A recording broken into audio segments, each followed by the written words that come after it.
Today I'm going to walk you through the 3 most important topics in the housing market today. And we're going to, of course, look at numbers and what the experts are predicting.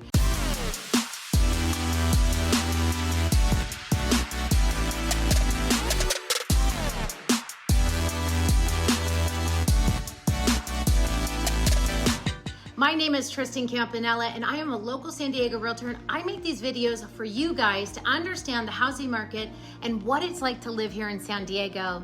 I'd love to have you join our community by subscribing, and make sure to leave a comment below. Today, I'm going to go over why mortgage rates continue to rise, what expected for the housing price, and if now is actually a good time to buy.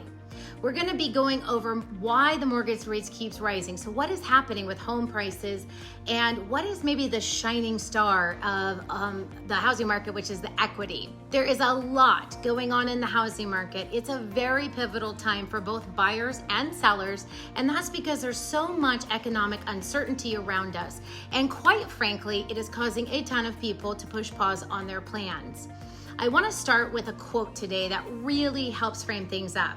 This is from Mark Fleming at First American Title, and he says, when the economic uncertainty dust settles, those buyers and sellers who are on the sidelines will most likely jump back into the housing game.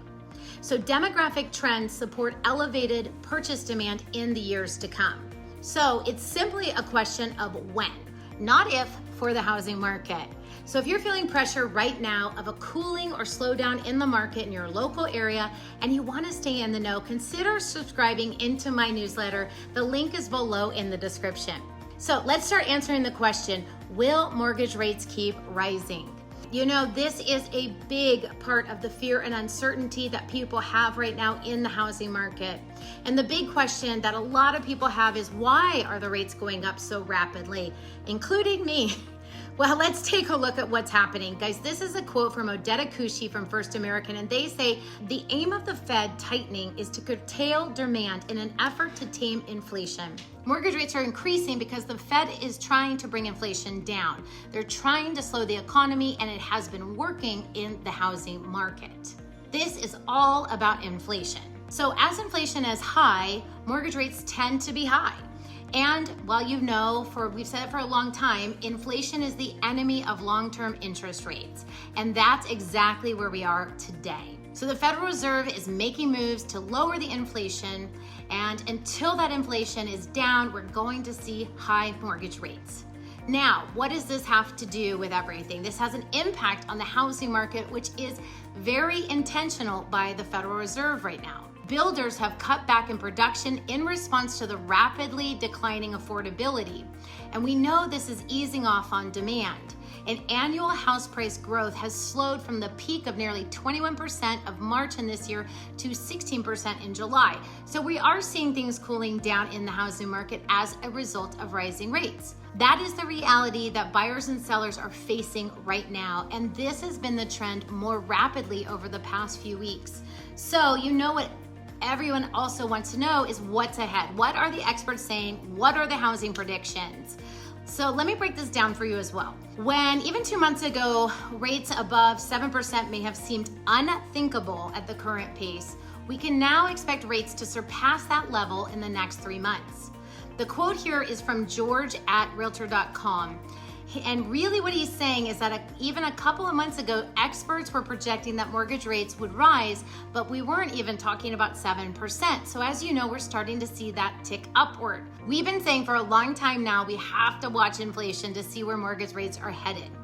And this is where we are today. Mortgage rates continue to climb, and we expect them to go up in the next few months. So I'm gonna wrap up this section with a quote from Mark Fleming at First American, because I think it says it nicely. While mortgage rates are expected to continue to drift higher over the coming months, that's what we're seeing right now. Much of this rapid increase in rates is likely behind us. So I think we're hoping not to go crazy, but they are going to go up. Let's talk about home prices right now. There's a lot of uncertainty. I think maybe one of the biggest questions that there's uncertainty around is what's ahead for home prices. Well, let's start at the root of the issue. Of what always drives house prices is supply and demand. So during the pandemic, we all know it was a frenzy of showings and offers, and it was not good for buyers. Today, showings are down nationally, just over 12% in active listings and up over 27%. The many projections in the U.S. pricing is predicting house prices to fall 4% in 2023 and 5% in 2024. If you want to stay on top of your home equity, make sure to subscribe to our newsletter and send us an email so we can keep in touch. The housing market has been overvalued. We are going to see some depreciation, especially with the higher mortgage rates. But the housing fundamentals still support a moderation of annual house price appreciation rather than a sharp decline. At the end of the day, in 2024, 86% of the experts that have surveyed in the home price expectation survey are calling for some kind of appreciation, meaning the overwhelming majority of these economists and these experts are calling for home price appreciation. Now, I think the important thing to remember here is what is driving supply and demand. The thing to think about is the huge appreciation we had during the pandemic. So it's only logical we would start to have some depreciation, especially in cities that saw huge appreciation numbers like Phoenix and Boise. Zillow predicts home values will rise only 1.2% through August 2023, and they forecast home values to continue to fall into the winter and then begin a steady climb up next year, ultimately rising modestly over the next 12 months. Housing affordability is about as bad as it's been in 15 years due to higher mortgage rates, and buyer demand is pulling back as a result. That has caused home values to fall from the record high past couple of months.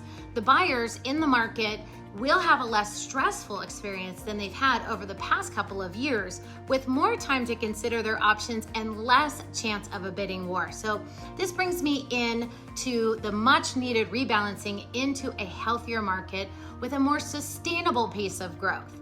The torrid pace of price gains seen earlier in the pandemic are not likely to return, but sustained home value declines to anywhere near pre-pandemic levels is very unlikely as well. There are dynamics that we've talked about extensively in the past around the supply in this country and new builds coming to market. And the reality is that we're under constraints as far as how many homes we have for people. More millennials are coming out to buy homes, and builders have pulled back, so it's going to continue to keep a tight supply growth from coming, right? If you are thinking about buying a house, is now the right time? Well, one of the biggest ways we can have this conversation is to remind you that homeownership wins over time. It is not a short-term game. It is a long-term game, especially as we compare it to renting and equity building as the primary driver in that. So we're going to talk about one other quote from First American. U.S. households own 41 trillion in owner-occupied real estate, just over 12 trillion in debt, and the remaining 29 trillion in equity. That is a huge amount of equity that our homeowners have. Homeowners have an average of $320,000 of adjusted equity in their homes. That's a ton of money that people have built in long-term wealth by owning homes. It's a major financial cushion for those who are homeowners. Several big things come up here. First of all, home equity is a huge source of wealth creation.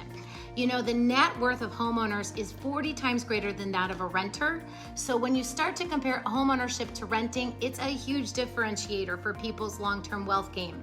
Also, recent record gains in equity are a financial builder in case of economic conditions worsening.